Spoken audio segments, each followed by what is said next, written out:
Kelly Osbourne looks dramatically different, and this time, it's not just another celebrity transformation story. Something deeper is going on. And those closest to her say the truth is far more emotional than anyone expected. 7 months after losing her father, the legendary Ozzy Osbourne, Kelly Osbourne is reportedly still deep in the kind of grief that doesn't just sit quietly in your heart, it takes over everything.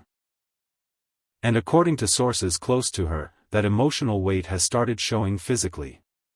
Reports claim her recent weight loss isn't the result of a dramatic Hollywood plan or some secret transformation. It's been said that the changes are tied directly to mourning. When someone loses a parent, especially one they were incredibly close to, routines fall apart. Appetite disappears. Sleep becomes unpredictable. Even basic self-care can feel overwhelming. Friends are said to be concerned, but not alarmed in a dramatic way. They understand what she's going through. They know grief doesn't follow a timeline. Some days might feel manageable. Other days can hit without warning. And when your body is running on heartbreak, eating regularly or maintaining a healthy glow can feel almost impossible. Kelly has spent most of her life under a microscope. From her teenage years on reality television to walking high-fashion red carpets, her body was constantly discussed like it was public property. Headlines dissected her outfits. Comment sections judged her size. Late-night jokes didn't hold back. And for a young woman still figuring herself out, that kind of spotlight can leave scars. Over the years, Kelly openly talked about her body image struggles. She admitted she felt labeled. Boxed in. Defined by numbers instead of personality. Then came her previous weight loss journey, one that was widely praised but also heavily scrutinized. Some applauded her discipline. Others questioned how she did it. Rumors swirled about surgery. Speculation exploded. She denied certain procedures and pushed back against narratives that tried to rewrite her story. Every transformation became a debate. Every photo became proof of something. It created this exhausting cycle where her body was never just hers, it was content. And that kind of pressure doesn't disappear overnight. Because this isn't about reinvention. It isn't about a glow-up era. It isn't about proving critics wrong. Reports claim this shift happened quietly. Gradually. Without an announcement. Without a big reveal. And that silence is what has people reading between the lines. Losing a father is devastating. Losing a father like Ozzy is something else entirely. To the world, Ozzy was a rock legend. The Prince of Darkness. A cultural icon who built an empire out of chaos and charisma.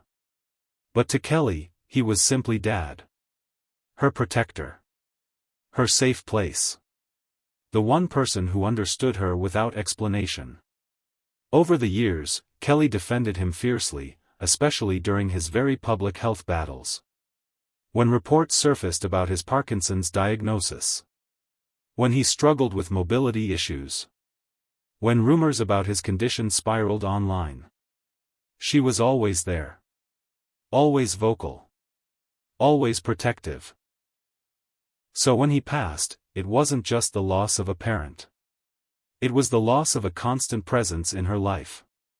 Friends say the silence afterward felt loud. The house felt different. The routines changed overnight. The phone calls stopped. And when someone who's been a pillar in your world is suddenly gone, everything feels unstable. Reports claim Kelly took the loss harder than many people realized. Not because she wasn't strong, but because she loved deeply. Grieving in public is another level entirely. Every appearance becomes analyzed. Every photo compared to before. Every expression dissected. There's an expectation that she should be composed. Resilient. Polished. But grief doesn't care about image control.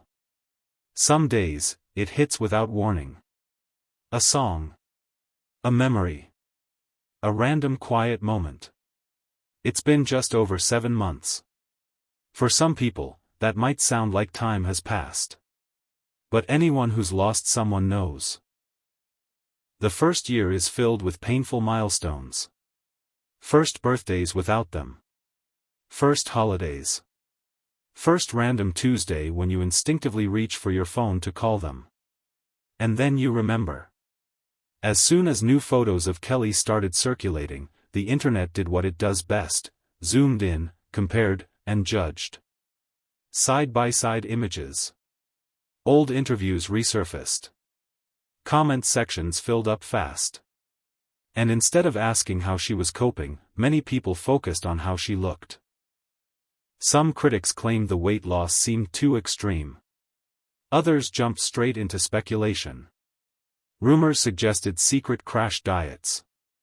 Fans online were speculating about OD weight loss drugs, completely unverified claims that spread quickly across social media. And as usual, the loudest voices weren't the kindest. The body shaming wasn't subtle. Strangers picked apart her face. Questioned her health. Accused her of chasing unrealistic standards. As if grief should come with a specific body type. Kelly didn't stay quiet. She fired back at critics in her own unapologetic way. Making it clear that her body isn't public property. That assumptions aren't facts. That concern doesn't give anyone permission to be cruel. There's this unspoken expectation in Hollywood: be strong, but not messy. Be vulnerable, but not too vulnerable. Post a heartfelt message, but don't disappear for too long. Show gratitude for support, but don't let people see you fall apart. Reports claim Kelly has been trying to balance honoring her father's legacy while protecting her own emotional space. That's a heavy role. Especially when every public appearance becomes proof of how she's handling it. If she looks thin, people worry. If she smiles, people question whether she's grieving enough. If she stays quiet, rumors explode. Friends reportedly say she's been doing her best to keep functioning. Showing up when necessary, leaning on close family, trying to establish some kind of routine again. But grief doesn't move in straight lines. Some days bring strength. Others bring collapse. So the question everyone keeps whispering: is she actually okay? Those closest to Kelly reportedly say yes, but in a human way. Not perfectly okay. Not magically healed. Just navigating it. They're concerned, but they believe this isn't recklessness, it's grief unfolding in real time. Sources suggest she's aware of the conversation surrounding her appearance. She knows headlines are circulating. But right now, emotional survival comes before physical perfection. Healing before headlines. Grief can quietly disrupt everything: appetite, energy, focus. There's no universal script. And friends allegedly believe she's moving through it the only way she can, one day at a time. At the end of the day, the headlines focus on the visible. The photos. The weight. The comparisons. But the real story isn't happening in front of cameras. It's happening in quiet rooms. In late-night memories. In moments when the world slows down and the absence feels louder than anything else. For Kelly, this chapter isn't about image. It's about learning how to exist in a world without her father in it. Yes, her appearance has shifted. Yes, friends are reportedly concerned. But concern and cruelty are not the same thing. Because beyond the speculation and body commentary, there's something deeply human unfolding.